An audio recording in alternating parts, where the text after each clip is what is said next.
We're back and it's time for another class day. Tony Robbins is one of the most sought after seminars in the world, and you get to experience it right now. You can't even get into these things, I'm telling you. So we picked students to be here today for this class because they've always wanted to come to one of your events, but it's hard. You gotta have time to go. You gotta be able to go a distance because they're not always in your local time, right? And you gotta get tickets, which is hard to do. And it's 50 hours. It's 50 hours. 5 minutes. So it's called immersion. He's known for making lasting change. And I'm gonna ask you if you can combine 50 hours worth of wisdom into 5 or so minutes. So take it away. All right. So I've heard a little bit, but just tell me for real fast, what if there's one concern you have, what is it for you? Anxiety. Anxiety. And what tends to trigger that?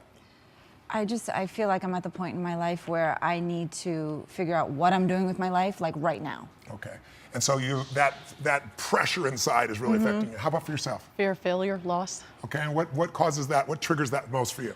I've had losses in life. I've had losses, from my family, and I've always been really success-oriented. Okay. So, I always want to exceed. I'm kind of an overachiever in a sense. And if you don't, it's not consistent with your identity, so it creates a pain. Exactly. I get it. How about for you? I'm a business owner, and just getting people on board with my idea, I don't have that niche market. Okay. And so doing my business plan has been so difficult because I'm creating something that's new. Okay. And it's failure almost too, in a sense where how do I succeed and get people on board and invest and, make this world a better place through my idea. And real quick.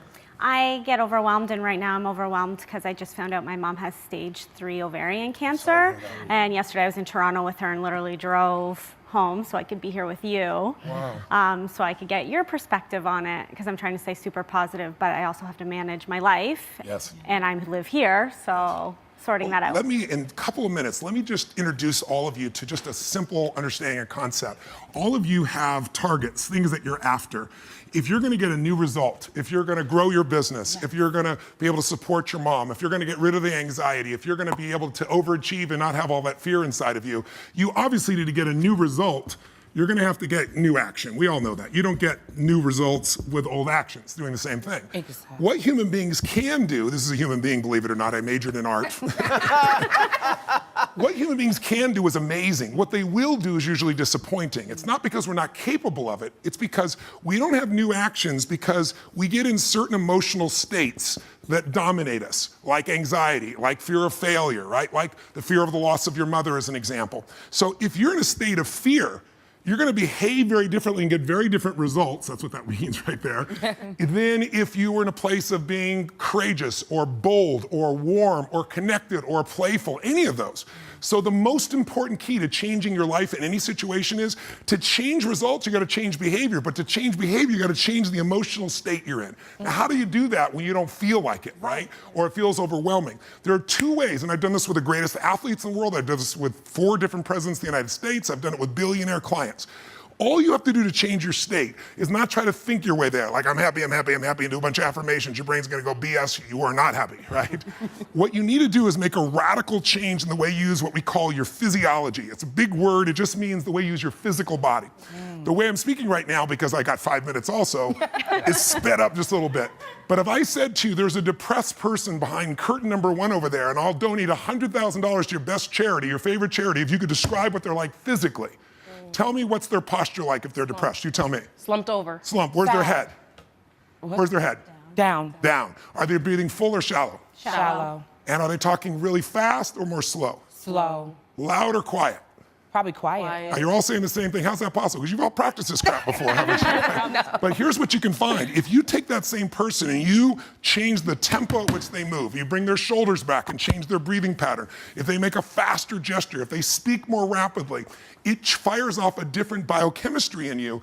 And in that state, you will take radically different actions. In fact, I've taught this for 40 years, and about 3 years ago, Harvard finally did a study where they proved what I did worked, and they called it these power positions. And what they showed was if you stand, everyone can try this, stand up just for a moment if you want, everybody at home can try it as well. So do something really silly. Put both your hands on your hips like Wonder Woman or Superman or that stuff, right?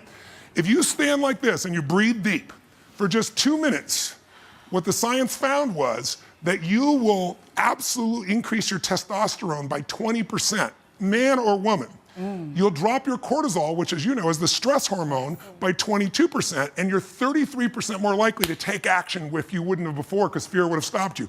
Now, I don't have people just stand like this. I have people move, use their voice, make radical changes in their bodies. You can have a seat just to get a feel. I know we're short on time, but you can try it later and you'll feel it after 2 minutes. Or, somebody who's, puts their arms back like this and their feet up, that'll produce the same state. It produces more certainty in you. And that certainty gets you to take different actions.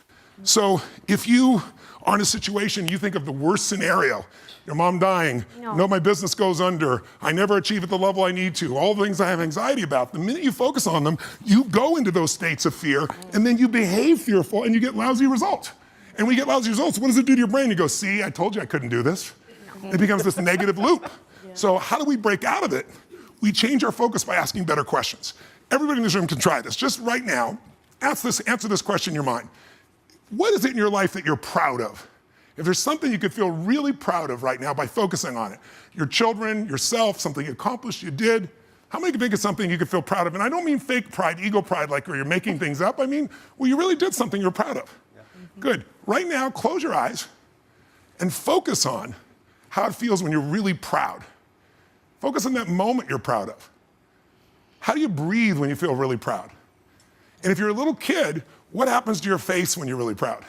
You don't hide it, right? There's that big smile on your face. Raise your hand if you can feel these feelings right now. Everyone here, just say aye if you got it. Aye. Awesome. Try one more real fast.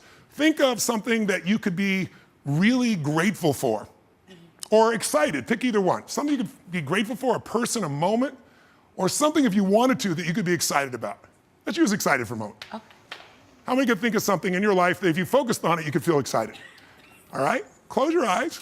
And just for a moment, all we're doing is changing your focus. Focus on what could excite you. Feel like it's really happening.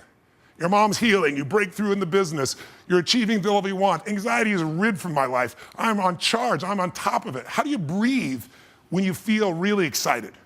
And then try this. When you're a little kid, you probably made noises, the hell of it, until people told you not to. Make a noise of excitement, a sound of excitement. Go ahead in your bodies, all of you. Do it again. One more. Open your eyes. How many feel that feeling in your body right now? Yeah. So if we change the state you're in, just by changing our focus or the way we use our bodies, strongly. Now, if you say, I'm gonna change my body, like I have people do firewalks sometimes or skydiving, and you go, they're scared, and they go, Mr. Robbins said that I should change my physiology, okay? Oh shoot, it didn't work. It's gotta be a radical change, right? Here's my question for all of you. If you focus on what you want, life has probabilities. There's no guarantees, but you increase them when you change your state. And that's really what this is all about. Learning to change your body and learning to change your focus. And I'm gonna invite all 4 of you to seminars so you'll experience this for 4 days. Be sure to subscribe to my channel so you don't miss anything. And remember to check back often to see what's new.